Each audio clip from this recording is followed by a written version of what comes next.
Mesdames, Messieurs, bonjour. Vous êtes sur Sport Ivoire TV et vous suivez Parquet d'étoiles, l'émission de décryptage de l'actualité de la 27e édition de l'Afrobasket féminin. C'est parti.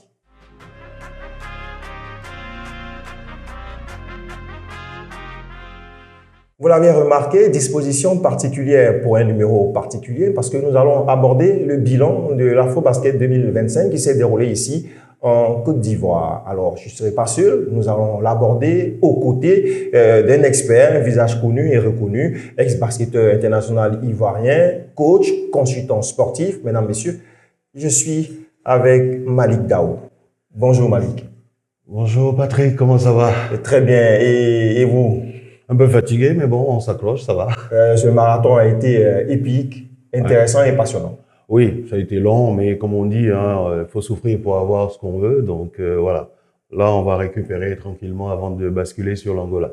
Absolument. Alors, avant de récupérer, on va faire ensemble donc le bilan global donc de cet Afrobasket 2025 qui s'est déroulé ici en Côte d'Ivoire avec, dois-je le rappeler, la victoire du Nigeria. Alors, nous allons aborder l'organisation, la compétition et forcément le parcours des éléphants de Côte d'Ivoire avant de vous titiller un tout petit peu sur vos tops et vos flops de cette compétition. Si vous êtes d'accord, on y va immédiatement. On y va.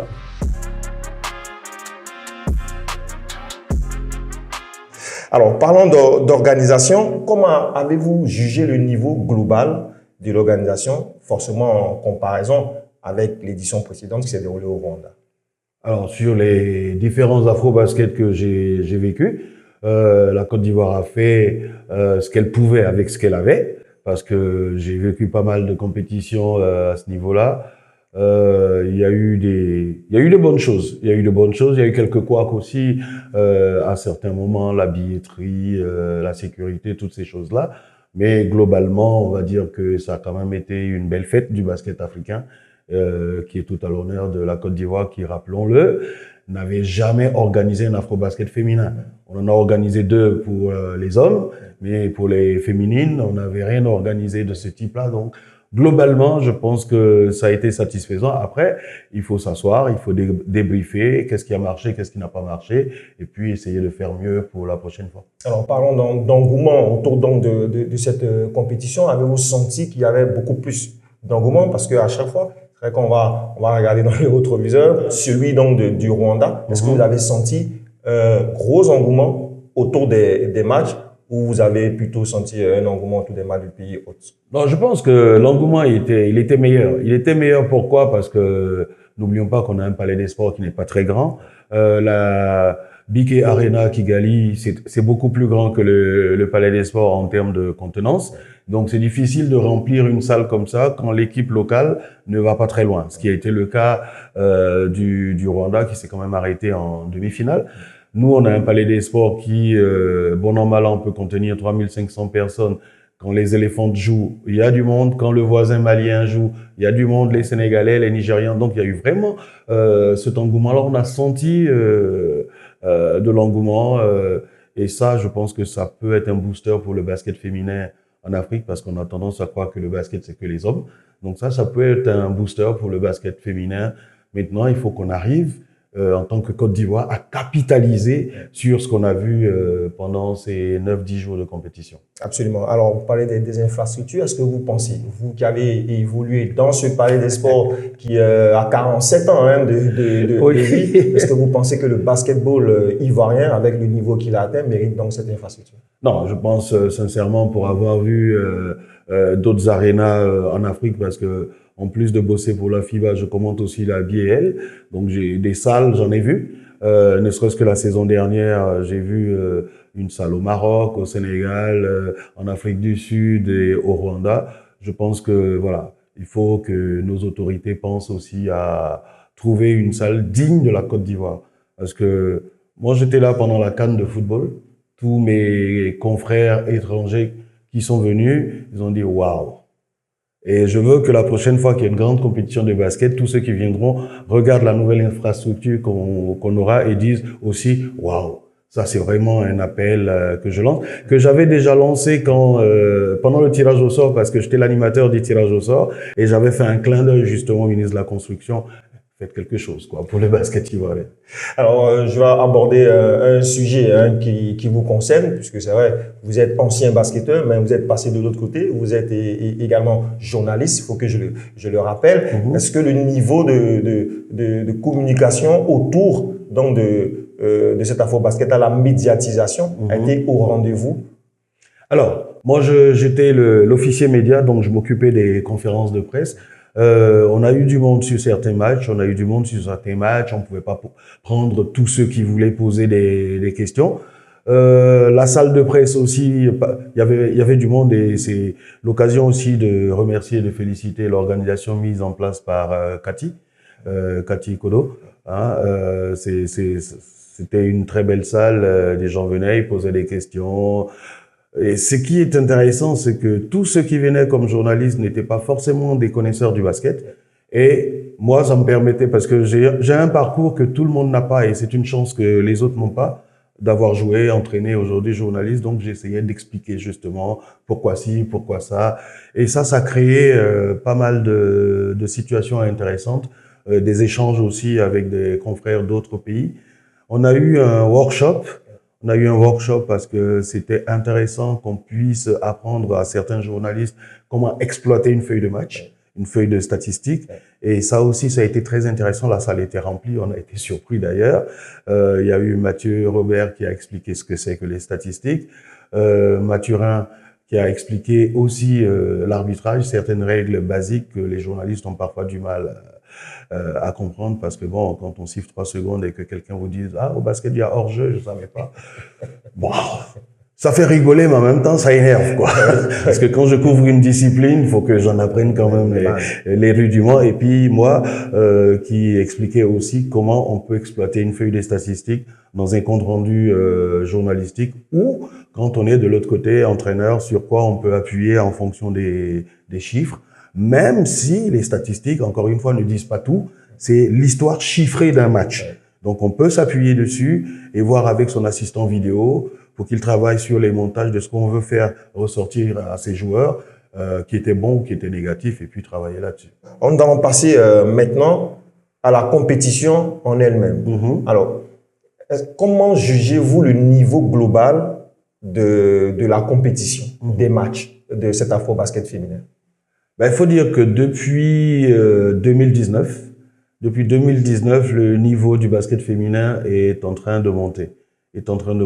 On a une équipe comme l'Ouganda que j'ai bien aimée parce que voilà, ça travaille aussi en Afrique de l'Est. On a tendance à l'oublier. Ça travaille bien au niveau de l'Ouganda. Tactiquement, l'équipe qui m'a plu, c'est le Cameroun.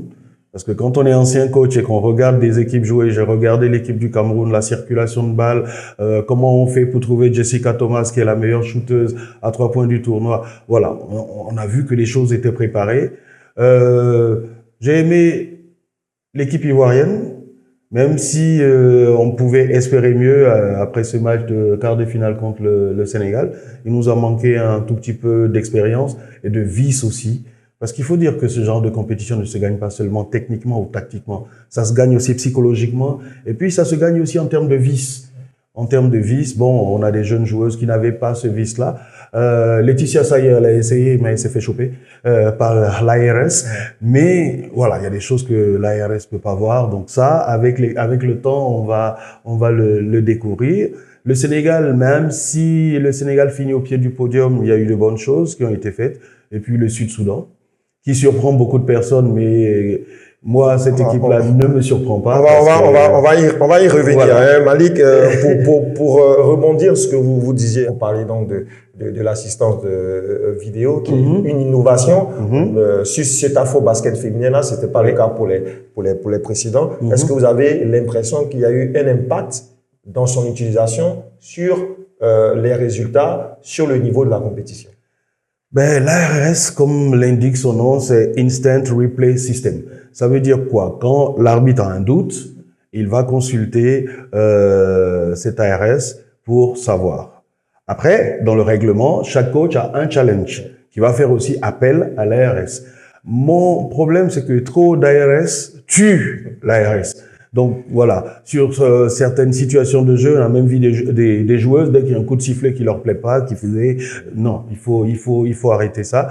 Mais je pense aussi que il y a un problème d'habitude chez ces filles-là dont certaines ont joué dans des championnats comme l'Euroleague ou la WNBA où c'est un peu systématique. Mais il faut harmoniser tout ça. Il faut harmoniser les règles FIBA avec les règles d'Euroleague, avec les règles de WNBA pour que ça se passe mieux. Et puis, je pense que parfois, il y a ce que j'appelle moi la psychologie de l'arbitrage. Il y a des actions pour lesquelles on n'a pas besoin d'ARS. Hein. Quand le score, c'est-à-dire que vous êtes devant, voilà, vous êtes devant de 40 points. Est-ce que le dernier shoot a été pris avant ou après la sirène? Ça change rien aux 40 points d'écart. Donc, pour une seconde, on va en perdre 3 d'ARS. Donc ça, voilà, il faut y réfléchir. Et puis, si je peux faire une suggestion, c'est qu'avant une compétition du type Afrobasket, qu'on fasse un colloque, les coachs, les arbitres, et on va leur expliquer s'il y a des innovations, leur dire voilà ce que c'est. Parce que moi, j'ai été entraîneur, mais c'est pas tous les jours qu'on connaît aussi les règles. On croit connaître, mais c'est pas tous les jours. Voilà. Donc, on peut faire... Parce que les règles, elles changent. Ça change tout le temps. Le basket, c'est un sport qui évolue tout le temps. Donc, on peut aussi faire ce type de colloque où les entraîneurs, les arbitres vont discuter, se mettre d'accord sur certaines choses. Au moins, on est au clair là-dessus. Parce que parfois, on peut... le banc du Sénégal, par exemple, je sais plus sur quel match, prend une faute technique, mais la faute technique, on aurait pu l'éviter si, en amont, on avait expliqué que seul l'entraîneur titulaire doit se lever. L'adjoint peut se lever, mais ça ne doit pas durer un certain nombre de temps. Les remplaçantes, elles peuvent se lever pour célébrer un tir à 3 points ou un dunk ou quoi que ce soit, mais se rasseoir tout de suite. Voilà. Il faut communiquer. Il faut qu'on se parle. On n'est pas des robots. Il faut qu'on se parle. L'ARS est censé aider le bon déroulement du match, mais il ne faut pas en abuser, quoi. Sinon, ça devient comme la VAR au football. D'accord, absolument. Alors, vous satisfaisez donc du niveau du basket féminin. Est-ce qu'aujourd'hui, au regard de ce qui s'est passé ici à Abidjan, on peut espérer avoir une équipe féminine? Alors, on le fait au niveau des catégories jeunes, au niveau senior. Est-ce que vous pensez que l'Afrique peut aller très très loin, que ce soit un championnat du monde, un championnat olympique? Bah déjà avec le Nigeria au dernier JO, hein, quart de finaliste, c'est pas mal. Et puis il y a certains matchs du Nigeria où c'est pas passé très très loin. Maintenant pour d'autres équipes, je pense qu'il y a moyen de travailler. Moi je regarde l'équipe mozambicaine qui a remporté la WBLA à Dakar et qui est, on va dire, l'ossature de l'équipe nationale. Voilà, avec du travail, avec des habitudes qui vont se trouver, qui vont se créer, l'alchimie. On peut y arriver. Ce que fait le Mali est très intéressant en U16, U18 et qui se poursuit avec les seniors. Voilà, il y a plein de choses comme ça qu'on peut faire. Le Cameroun s'y est mis aussi d'ailleurs, U16, U18 et puis petit à petit on les amène à maturation. Donc, je pense que le basket africain peut s'asseoir à la table des grandes nations mondiales dans quelques années. Encore une fois, il faut travailler. Quand je parlais de capitaliser sur cet afro-basket, ça veut dire que si je suis entraîneur, je n'attends pas le prochain afro-basket pour commencer à préparer mes équipes. Je commence par faire mon scouting en Europe, en Afrique, partout, en Côte d'Ivoire. Si j'ai besoin de grands gabarits, je vais là où je peux les trouver, même si elles savent pas jouer parce que j'ai 2 ans pour leur apprendre certains rudiments, certains fondamentaux, et puis préparer justement en amont le prochain afro-basket. Mais si on attend 3 semaines avant l'événement pour réunir des filles, bon, venez, on va jouer. Voilà, ça va pas le faire. Ça va pas le faire. Alors, parlons du Nigeria. 7 succès dans l'afro-basket féminin. C'est le 5e consécutif. Ça devient un record. Comment expliquez-vous l'hégémonie de l'équipe féminine senior du Nigeria quand on sait qu'au niveau des clubs, ben, on ne retrouve pas forcément des équipes nigérianes. Comment vous expliquez cette hégémonie-là? Ben, c'est facile à comprendre pour la plupart. Je dirais même pas pour la plupart. Aucune d'elles ne vit au Nigeria. Ça, déjà, il faut le dire. Il y en a 2, 3 qui sont nées au Nigeria, mais qui ont grandi aux États-Unis. Ça fait que ces filles ont grandi dans une culture américaine ou européenne ou londonienne pour certaines. Au-delà de ça, il y a des qualités technico-tactiques qu'elles ont, il y a des habitudes, de l'expérience. Mais il y a une chose que le Nigeria a et que personne d'autre n'a, c'est ce qu'on appelle en anglais le mental toughness. C'est-à-dire que quoi qu'il arrive sur un match, elles ne doutent pas. Elles sont sûres de leur force. Elles se disent, on va gagner. On va gagner. Et quand moi je les reçois en conférence de presse et que la coach me dit, on est venu pour dominer. Et Zine Kalou qui dit, nous on est là, on sait ce qu'on est venu chercher, on veut le 5e titre et on va l'avoir. Les autres font du politiquement correct. Quels sont vos objectifs? Essayez d'aller le plus loin possible. Ça veut rien dire. Pour moi, ça veut rien dire. Elles sont venues, elles ont affiché, tout de suite, on veut gagner notre 5e titre d'affilée. Point. Et elles se donnent les moyens d'y arriver. Voilà. Et elles se sont donné les moyens. Mais nous, nous autres, on fait, si on va très loin, c'est très bien. On veut aller le plus loin possible. Mais ça veut dire quoi? Ça veut dire quoi? Et le mental toughness, c'est ça qu'il faut apprendre aussi à nos joueuses. Moi, je peux vous dire, bon, on est à l'antenne, je vous vois, monsieur Guité. Moi, quand j'entraînais à sec, j'avais un système sur zone, en attaque, j'avais un système sur défense individuelle. Tout le reste, c'était ici. Et je disais souvent au vestiaire à mes joueurs des choses que je peux pas révéler ici. Vous pouvez faire une mauvaise première mi-temps sur la deuxième. On me dit, mais tu leur donnes quoi à la mi-temps? Je dis non. Je ne donne rien dans la bouche, je mets tout dans leur tête. Après, à eux de me montrer, voilà. Mais l'aspect psychologique, l'aspect mental aujourd'hui, encore plus pour des filles, on peut pas le négliger sur ce type de compétition. C'est ce qui a manqué, cet aspect mental, psychologique, oui. Au Mali et au Sénégal. Au Mali, Sénégal, oui. L'hégémonie de bien sûr. Ça manquait à beaucoup d'équipes. Ça manquait à beaucoup d'équipes. Moi, je prends la meneuse égyptienne, toute petite, oui. Mais psychologiquement, elle n'a peur de personne. C'était la plus petite joueuse en taille de ce... Mais elle y allait parce que dans sa tête, elle se dit, il peut rien m'arriver. Vous voyez? Mais quand vous avez une joueuse qui est forte, mais qui va en double pas vers le cercle et qui se dit, ah, je vais peut-être me faire contrer et qui s'arrête et puis derrière on siffle marcher, ouais. Vous savez que dans la tête, elle n'est pas prête. Parce que se faire contrer, ça fait partie du jeu. Ça fait partie du jeu. Donc quand il faut y aller, il faut y aller. Les Nigérianes, elles ont fait des erreurs aussi dans ces... Mais chaque fois, elles réessayaient. Voilà. Quand on prend Promise Abou Kamara, c'est pas la plus grande, c'est pas la plus baraquée des joueuses nigérianes, mais en transition ou en percussion, difficile à arrêter. Elle est droitière, mais elle a appris à répéter ce geste main gauche que personne n'a pu contrer. Voilà. Mais ça, c'est du travail technique, mais aussi mental. Absolument. Alors, parlons du Sud-Soudan. Cette première participation, qualifiée grâce à la Waka, donc invité, oui. Et puis podium, médaille de bronze. Oui. Comment vous expliquez? Est-ce que c'est véritablement une surprise quand on connaît un tout petit peu l'histoire de cette équipe? Est-ce que c'est une surprise pour vous? Pour moi, non. Pour d'autres personnes, peut-être. Mais c'est un peu la même histoire que le Nigeria.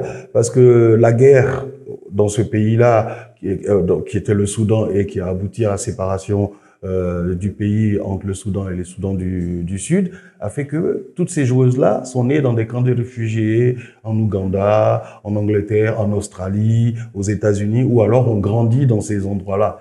Donc c'est un peu comme le Nigeria, elles grandissent avec une autre culture, une autre approche du basket, technique, tactique, et puis quand elles se retrouvent là, le fait d'avoir été dans un pays meurtri crée un patriotisme qui leur colle à la peau. Et là, moi je parlais un peu avec Adout, longtemps avant la capitaine, longtemps avant l'Afrobasket, elle m'a dit, Malik, la seule chose aujourd'hui que je veux, c'est représenter mon pays avant d'arrêter de jouer. Voilà, quand un joueur ou une joueuse vous dit ça, vous dites, waouh, en termes de patriotisme, parce que c'est facile hein, pendant l'hymne de mettre la main ici, mais alors qu'on ne le croit pas, quoi. Mais cette équipe-là, on a senti que voilà, elles avaient ce patriotisme-là chevillé au corps, plus les expériences, l'apprentissage dans les pays que j'ai cités, le fait de jouer des championnats dans ces pays-là, ça vous donne une équipe qui est compétitive et qui n'a peur de rien, Et puis, il faut dire qu'elle est très bien coachée aussi. Alberto Antunia, c'est un très, très bon coach tactiquement. Il avait déjà envoyé l'Ouganda voilà, exactement, en quart de finale il y a 2 ans. Oui. Voilà, qui a fait un petit intermède avec le Sénégal, qui s'était pas mal passé. Oui. Donc voilà, l'un dans l'autre. Et puis, il faut saluer le travail que fait Luol Deng, le président de la Fédération sud-soudanaise de basketball, qui aujourd'hui, avoir été joueur NBA lui permet d'utiliser ses connexions pour développer le basket dans son pays. Voilà, chapeau à cette équipe du Sud-Soudan. Vous la voyez, cette équipe-là, remporter très très vite l'Afro-Basket ou aller, pourquoi pas, chercher une deuxième place l'édition prochaine? Alors, je vois les hommes remporter un Afro-Basket un peu plus vite que les filles, parce que ça va mettre quand même du temps à maturer. Ensuite, je pense que la Doudou Boulgak, elle va arrêter dans peu de temps, donc il va falloir travailler. Et puis, l'effet des surprises. Voilà, sur le prochain Afro-Basket pour le Sud-Soudan, c'est fini. Les garçons, même s'il n'y a plus d'effet de surprise sur le talent pur, sur le patriotisme dont je parlais, ils peuvent peut-être dans 10 jours déjà s'imposer en Angola. Voilà, il y a plus de certitude pour moi dans l'équipe masculine du Soudan du Sud que dans l'équipe féminine, mais dans peut-être 2-3 Afro-Basket. Attention. Alors, on a parlé du niveau de la compétition. On a commencé à évoquer les sélections. Abordons, pourquoi pas, les éléphants de Côte d'Ivoire qui accueillaient cette compétition chez elles. Alors, le bilan, c'est 5 matchs, 3 victoires, 2 défaites, dont la plus illustre face donc, au Sénégal en quart de finale. Les éléphants finissent 7e donc de cette compétition. Est-ce que alors qu'on avait pour objectif le podium, ça il faut le rappeler. Quelle analyse faites-vous de ce parcours des éléphants dans cette compétition? Alors, si on ne prend que les chiffres, de 9e à 7e, on va dire qu'il y a du progrès. Mais j'estime que le Sénégal en quart de finale était prenable.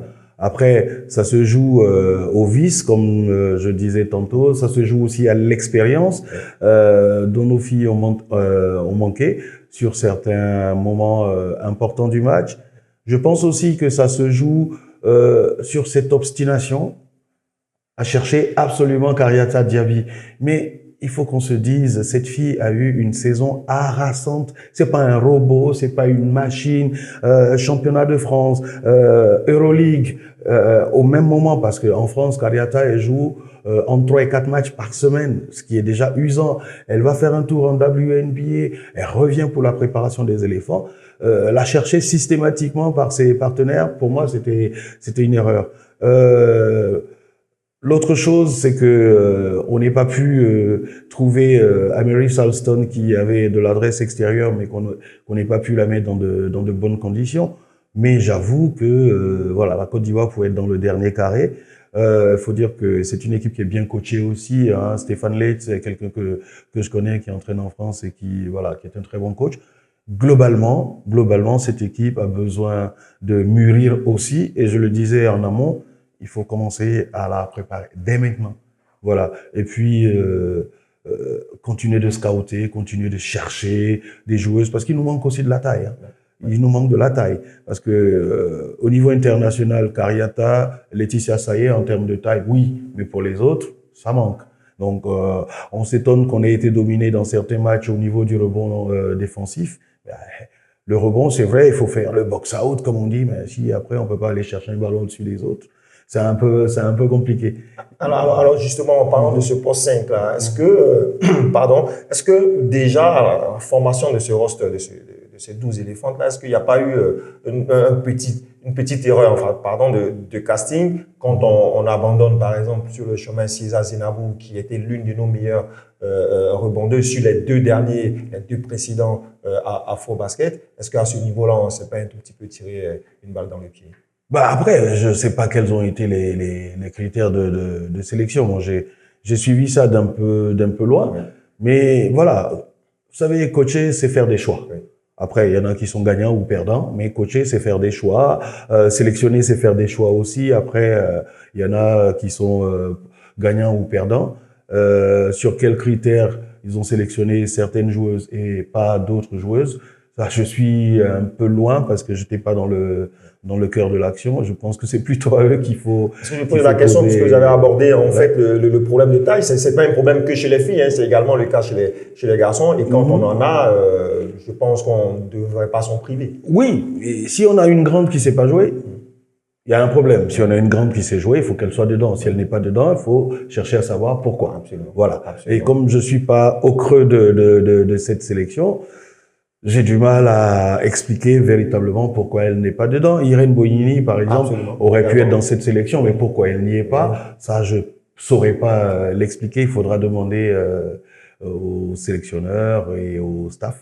Parlons justement de ce match que vous avez abordé face au Sénégal. Alors, certains observateurs ont un tout petit peu accusé Stéphane Lig de ne pas avoir ouvert très tôt son banc pour justement faire souffler Karata Diaby qui était systématiquement recherché. Ouais. Est-ce que c'est pas également là la clé donc de ce match, surtout que les prochains ont permis à ce banc-là de s'exprimer et qui a inscrit un peu plus de 20 points en moyenne? Les Américains ont une phrase où ils disent « les chiffres ne mentent pas ». Et quand après ce match, on a regardé les feuilles de statistiques, le banc des Elephants avait mis 3 points, le banc du Sénégal 22 ou 23 points. Oui. Donc déjà à ce niveau-là, on se dit il y a quelque chose. Et quand Stéphane Lay était venu en conférence de presse, il l'a reconnu. Et ça, c'est tout à son honneur aussi. Il a dit, j'aurais peut-être dû ouvrir un peu plus mon banc. Parce que quand on regarde, ne serait-ce que ces chiffres-là, mais on regarde aussi le temps de jeu, notre 5 majeurs était à 34-35 minutes en moyenne. Ça peut être compliqué. Ça peut être compliqué. Je pense que, oui, lui, si lui-même le dit, c'est que à ce niveau-là, il y avait peut-être un manque. Mais encore une fois, quand vous coachez un match, vous êtes dans le feu de l'action, c'est pas toujours évident non plus. Il a fait un pari qui s'est avéré perdant. Il aurait gagné ce match dans les mêmes conditions. On aurait dit bravo. Voilà, c'est ça c'est ça le coaching. Hein. Alors finalement, quand on regarde après toutes ces analyses, est-ce que vous pensez que la Côte d'Ivoire avait finalement les moyens, les hommes, l'environnement pour rivaliser? Quand on regarde un tout petit peu le top 5 qui est composé, on le sait, du Nigeria, Mali, Sud-Soudan, du Cameroun et même du Mozambique. Moi, je pense qu'on avait les moyens de finir dans le dernier carré. Je savais qu'on remporterait pas cet Afrobasket parce que moi, je suis lucide. Il y en a qui ne le sont pas. On organise, on va gagner. Non. Je suis sur le circuit africain depuis de nombreuses années. Je vois les équipes évoluer et tout. Moi, j'étais très lucide. Si on arrivait dans les derniers carrés, pour moi, c'était un Afrobasket réussi. Honnêtement, je les voyais pas devant le Sénégal, mais sur la façon dont le match s'est déroulé, on avait les moyens de battre cette équipe du Sénégal. Voilà, c'est pas passé. Est-ce que c'est un échec pour autant? Non, mais ça laisse quand même des regrets. Alors, quelles sont vos recommandations, on va le dire, pour les prochaines éditions pour permettre à cette équipe justement d'aller un peu plus loin que lors de l'Afrobasket 2009 où les éléphants avaient terminé 4e avec une certaine Kani Kouyaté? Ce qu'il faut faire, c'est, je l'ai dit précédemment, c'est de faire en sorte que cette équipe-là ait un vécu entre deux grands événements, entre soit deux Afrobasket ou des éliminatoires de telle ou telle compétition. Il faut que cette équipe-là ait un vécu collectif, c'est-à-dire essayer faire des regroupements réguliers de 2-3 jours, hein, pas plus, maximum 5 jours, une semaine, mais qu'on puisse sur certaines séquences, en fonction aussi de leur disponibilité, mais les regrouper, s'entraîner, faire des matchs amicaux, pas forcément contre des grandes équipes, on peut faire des matchs amicaux contre une sélection locale ivoirienne ou jouer contre des voisins, le Mali ou d'autres sélections, mais l'amener petit à petit à grandir entre deux événements, à mieux se connaître aussi. Parce que quand vous écoutez les Nigérianes vous dire en conférence de presse, on a joué comme une famille, ça veut dire beaucoup. Ça veut dire beaucoup. On n'a pas une qui tire de son côté, une autre qui tire de l'autre, mais toutes, elles tirent dans le même sens. Ce qu'on veut, c'est de gagner notre 5e titre. Et ça se crée avec ce genre de petits regroupements de façon régulière sur les 2 ou 3 ans à venir pour qu'on ait une équipe avec un peu plus d'alchimie, où les filles se connaissent un peu plus, où ce terme famille ait enfin un sens. Merci beaucoup, Mike Dao. On va passer maintenant aux récompenses individuelles et puis à vos tops et à vos flops donc de cette compétition. Déjà votre analyse, en tout cas votre avis sur le 5 majeur qui a été désigné, composé par Sierra Dia donc, du Sénégal, Delicia Washington donc, du Sud-Soudan, Jenna Asinde de l'Ouganda, Emi Okonko du Nigeria et Sika Kone du Mali. Est-ce que c'est étrange pour vous de ne pas voir une Ivoirienne dans ce top 5? Non, on va être honnête. Je suis ivoirien, c'est vrai, mais il y a aucune étrangeté dans ce 5. Je pense même qu'on aurait pu mettre Ezine Kalou, que personne n'aurait crié au scandale. Je pense que Ezine Kalou aurait même pu être nommé MVP à la place de Emio Konko, que personne n'aurait crié au scandale. Qu'il n'y ait pas une ivoirienne dans ce top 5, franchement, pour moi, il n'y a pas de scandale. Même pas Kayata Diaby à la place d'Assinde, non? Non, Jane Assinde, elle a porté l'Ouganda depuis 2023. Je suis un peu chauvin, ouais. Oui, on a le droit d'être chauvin, mais il faut être réaliste aussi, parce que Jane Assinde, sur le dernier Afrobasket, elle porte l'Ouganda sur ses épaules avec Jenon Otto, qui était la première blanche naturalisée par l'équipe ougandaise.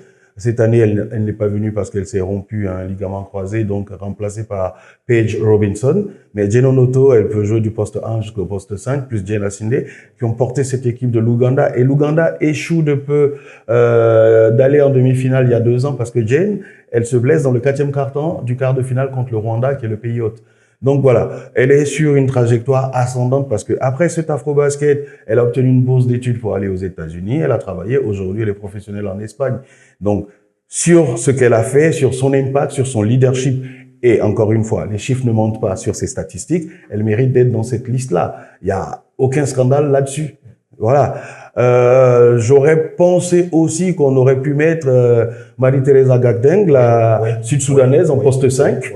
Parce que pour moi, elle a été énorme. Moi, je l'ai surnommée la machine à double-double. Et quand vous regardez les statistiques de cette fille-là, c'est pas 10 points, 10 rebonds, non. Elle dépasse régulièrement les 10 points et les 10 rebonds. Donc, elle n'est pas été dans ce 5, pourquoi pas. Mais peut-être on la connaissait pas non plus. Absolument, elle n'était pas attendue. Voilà. Plus à doute. Voilà.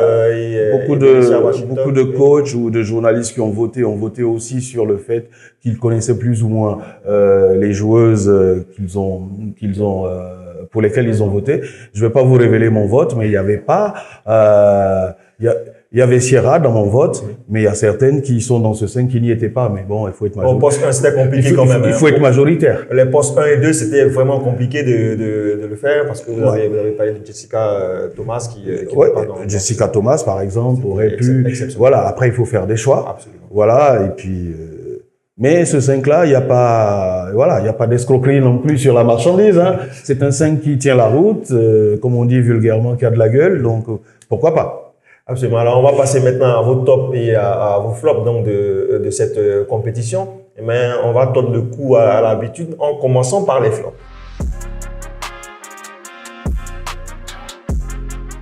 Alors, les flops, collectivement, je m'attendais à mieux de l'équipe du Rwanda. Je m'attendais à mieux. Je m'attendais à mieux de la part de la capitaine Destiny Philoxi, qui est une excellente basketteuse et sur cet Afrobasket, et elle et le Rwanda, malheureusement, sont passés à côté. Les pivots du Sénégal, pour moi, ça a été un gros flop. Parce que vous pouvez avoir une Sierra Dillard qui se démultiplie comme on veut, mais si derrière, elle n'est pas aidée par ses intérieurs, c'est compliqué. Et je pense que ça, c'est un des chantiers sur lequel, en tout cas, le Sénégal doit travailler. Avoir des pivots qui peuvent marquer des points à l'intérieur. Parce que parfois, vous prenez une feuille de statistiques, vous voyez point in the paint, c'est-à-dire les points dans la raquette.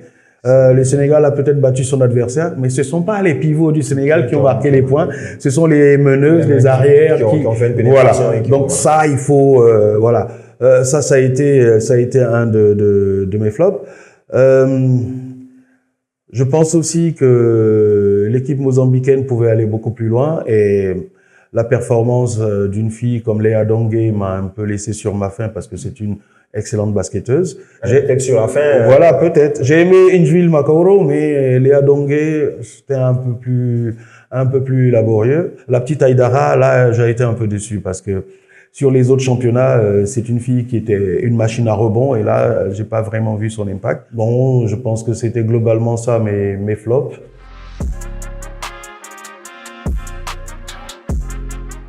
Alors, les tops, sur le plan collectif, je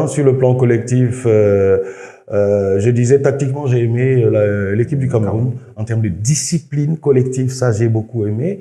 Individuellement, j'ai bien aimé Jessica Thomas, j'ai bien aimé aussi une fille qui passe sous les radars, Hein, Dulcie Fankam, la numéro 12. Mais quand vous regardez, elle capte 13 rebonds par match, elle capte 14 rebonds par match, elle fait des écrans. Parce que on a tendance, nous, à regarder les gens qui scorent. Ouais. Mais il y a des gens qui font des écrans, il y a des gens qui font le sale boulot, il y a des gens qui tirent le short pour t'empêcher de marquer le panier décisif. Moi, ces joueurs-là m'intéressent. Donc, Dulcie Fankam que j'ai bien aimé. L'équipe du Sud-Soudan, j'ai aimé Marie-Thérèse Gagdeng dont je parlais. J'ai aimé aussi Delicia Washington, même si je trouve qu'elle porte un peu trop garde le ballon, un peu trop le ballon. L'impact de Sierra Dillard pour le Sénégal. La Côte d'Ivoire, j'ai aimé Laetitia Sayé. C'était parfois un peu brouillon, un peu désordonné, mais en termes de cœur, en termes d'envie. J'ai aimé Dosso pour son travail défensif aussi. Oui, elle a du cœur. Voilà, qui pouvait aussi apporter des choses. Alors, Adoud Boulga, pas sur ses stats, mais sur son leadership. Elle a apporté beaucoup de choses, tout comme Dembélé du Mali, ça j'ai bien aimé.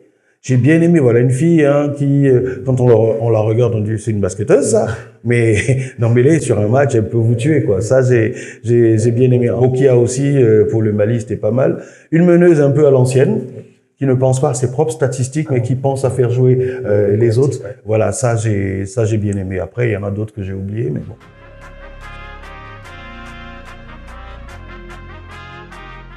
Alors, la dernière question pour terminer donc cet échange bilan autour donc de l'Afrobasket 2025. Pour le prochain Afrobasket, quelles sont les équipes que vous voyez sur le podium? Bon, c'est dur de se projeter comme ça sur 2 ans. À travers ce qu'on a vu. Ouais, je pense que le Nigeria sera encore sur le podium. Après, à quelle place? C'est aux autres d'en décider parce que, voilà. Quand elles vous disent on vient pour dominer, pour gagner, et si vous avez un peu d'amour propre, vous essayez de stopper ça. Je crois que le Cameroun peut avancer. Je parlais de l'Ouganda, peut aussi avancer. Le Sénégal, pourquoi pas. Le Mali, qui a une équipe jeune et avec des joueuses qui se connaissent depuis les U16, je pense que ça peut continuer de figurer sur le podium maintenant quelle sera la marche. Je vois la Côte d'Ivoire pas sur le podium, mais dans le dernier carré. Après, Soudan du Sud, je disais, il va falloir faire gaffe, quoi. Absolument. Merci beaucoup, Malick Dao. C'était un plaisir. Pour toutes ces réponses avisées. Vous êtes un expert avisé, reconnu. J'essaie. Merci en tout cas d'être passé sur notre plateau de parquet d'Étoiles sur Sport Ivoire TV. Mesdames et messieurs, c'est la fin de notre bilan donc de l'Afrobasket 2025. Nous finissons avec les meilleurs moments de cet Afrobasket avec les highlights. Merci et à très bientôt.